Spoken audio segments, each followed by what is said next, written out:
Yerondas, des relations internationales de la jeunesse du Parti socialiste unifié du Venezuela.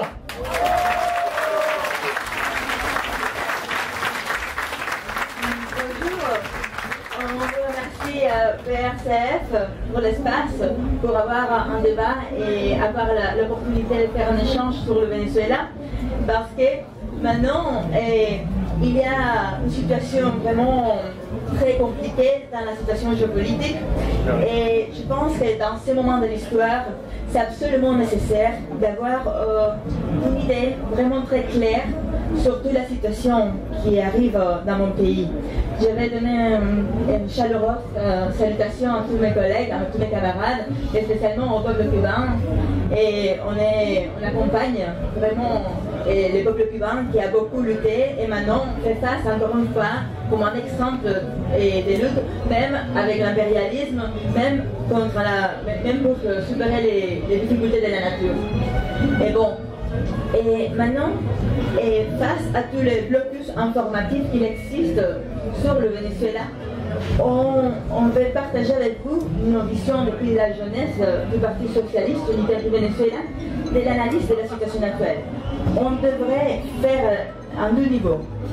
Un niveau de la gestion du gouvernement, parce que dans ce cas-là précis, on pourrait parler sur les différences, sur les politiques publiques. On peut être d'accord ou pas, on peut faire des sortes de critiques constructives, mais il y a un autre niveau supérieur, et c'est le niveau géopolitique.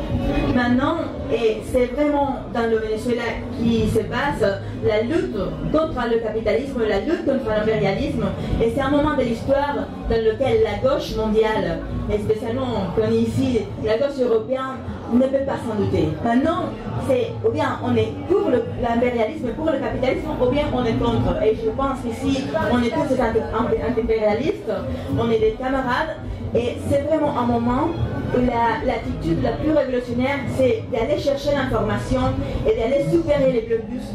Et une fois qu'on obtient l'information, il faut le partager, il faut le soumettre à débat. Parce que seulement avec le débat, c'est qu'on peut vraiment avoir un processus dialectique dans lequel on pourra faire des apportations pour la révolution bolivarienne. Donc maintenant, je voulais partager notre réflexion qu'on a faite. C'est avec la similitude, comment se semble la situation qu'a traversé le Chili de 1973 avec le Venezuela. Il existe des documents qui ont été déclassifiés depuis l'agence centrale d'information, centrale d'intelligence, la CIA des États-Unis et les départements d'État, où ils sont montrés au monde entier sans aucune honte et ce qu'ils ont fait au Chili. Donc je vais juste lire 5 petits détails de ces documents pour vous montrer la méthodologie qui s'applique maintenant au Venezuela. Donc, créer des groupes internes d'opposition pour faire promouvoir des hostilités permanentes en contre du gouvernement et du peuple. Et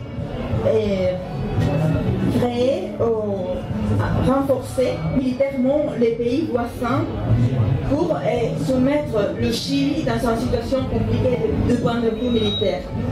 Créer des campagnes d'information permanentes en contre du gouvernement et créer des sanctions économiques. Ainsi créer des informations et des campagnes informatives pour promouvoir l'idée que le Chili était responsable de créer des mouvements et des subversions dans le continent américain. Donc ça c'était en 1973. C'est la même recette, c'est la même méthodologie qui s'utilise maintenant au Venezuela pour créer la déstabilisation. Et franchement, depuis l'arrivée au pouvoir de la révolution bolivarienne, que c'était une révolution vraiment populaire, des racines du peuple, et c'était une révolution idéologique, humaine et morale, économique, politique, organisative, qui est en train d'arriver dans mon pays. Et on a eu des agressions impérialistes. Mais malheureusement, après la mort du commandant Chavez, les agressions ont augmenté. Ils ont dit que c'était l'occasion d'arrêter et finir avec la révolution bolivarienne. Et donc, depuis décembre 2014, Obama a commencé à attaquer le Venezuela avec beaucoup plus de force. Ils ont accusé plusieurs fois le Venezuela. Comme a dit notre camarade, c'est vrai qu'ils ont créé l'idée d'une dictature au Venezuela, même si c'est une démocratie populaire et vraiment directe, et c'est un exemple dans le monde avec la constitution bolivarienne. Mais en mars 2015, Obama a annoncé et a créé un décret présidentiel où il a dit que le Venezuela est une menace inusuelle et extraordinaire. Et il ne s'est pas trompé. C'est clair que nous sommes une menace inusuelle, extraordinaire pour le capitalisme et pour l'impérialisme.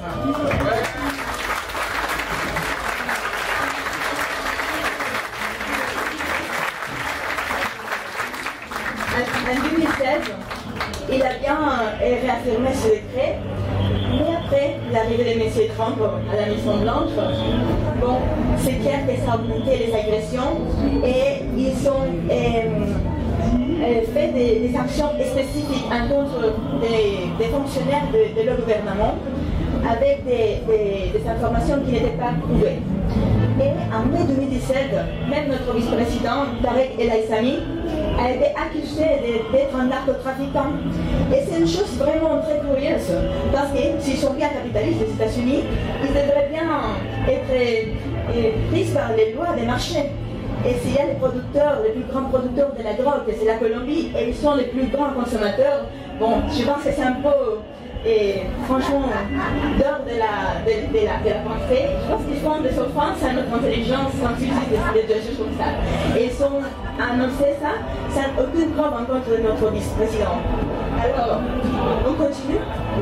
En juillet, encore des autres fonctionnaires ont été sanctionnés. Et en août, finalement, ils ont dit clairement qu'ils allaient faire des agressions, même militaires, s'il était nécessaire.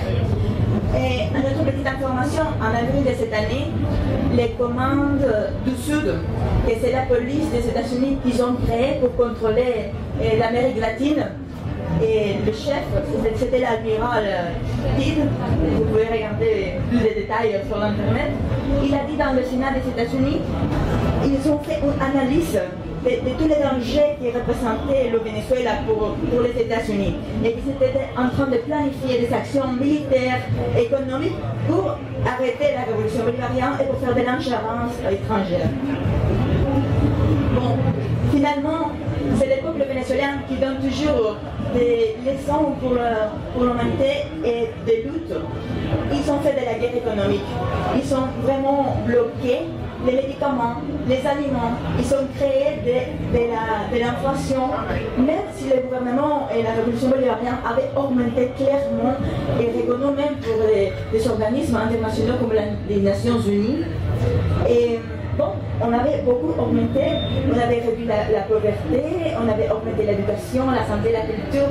C'était vraiment un développement de la situation du pays. Mais comme ils voulaient en tout cas tout casser et arrêter la révolution bolivarienne, ils ont fait tout ça, des sanctions et toutes les actions et des agressions que je viens de vous raconter. Mais le peuple vénézuélien, le 30 juillet, a sorti dans les rues et plus de 8 millions de personnes ont voté en faveur d'une Assemblée nationale constituante qui nous permettra de refonder encore une fois la République et d'approfondir la révolution, approfondir le socialisme. Et c'était quoi la réponse? Ça, c'était le 30 juillet. Même, je dois vous dire ici en toute confiance, que même pour le peuple révolutionnaire, pour les partis, pour le gouvernement, c'était une grosse surprise parce qu'on entendait 6 millions et demi, mais 8 millions, c'est vraiment étonnant, surtout dans la situation économique dans laquelle on est. Et bon, finalement, ça c'était la réponse à tout ça, à la victoire du peuple vénézuélien, c'était les sanctions et c'était le blocus, l'augmentation du blocus. Maintenant, aujourd'hui, au Venezuela, il y a des activités de la solidarité mondiale. Un exemple de ce blocus, de ce sabotage, c'est qu'il y a des invités dans l'Amérique du Nord et dans l'Amérique du Sud qui n'ont pas pu y aller aujourd'hui à Caracas parce que les lignes aériennes ont cancellé toutes les réserves de nos invités. Voilà, c'est un petit exemple juste qui vient d'arriver. Donc, c'est quoi la réponse? Et c'est quoi la réflexion que vous partagez avec la gauche européenne et mondiale? C'est que la solidarité, dans un moment comme ça, dans lequel Venezuela est dans le feuille de route de l'attaque pour arrêter la révolution dans l'Amérique latine et dans tout le monde entier, c'est de chercher beaucoup plus d'informations, c'est d'essayer de participer, c'est d'essayer de partager toutes les inquiétudes, de faire beaucoup de débats. Mais jamais sans douter qu'on est dans une lutte en contre du capitalisme, en contre de l'impérialisme, et qu'on ne peut jamais s'en douter de ça.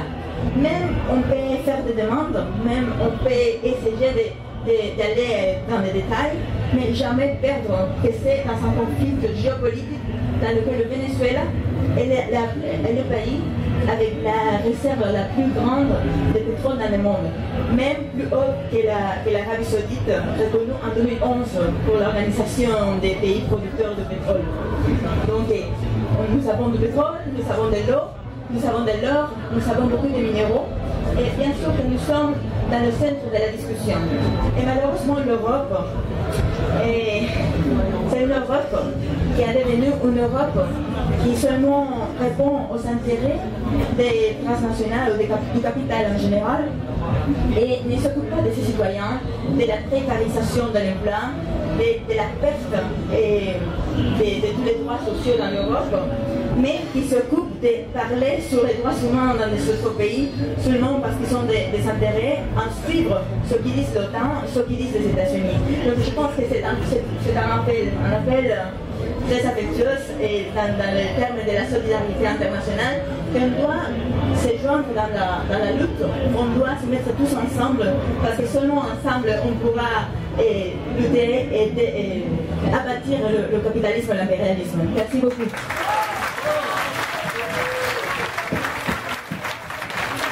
Venezuela, venceremos. Venezuela, venceremos. Venezuela, venceremos. Venezuela, venceremos. Venezuela, venceremos. Merci camarades, merci à tous.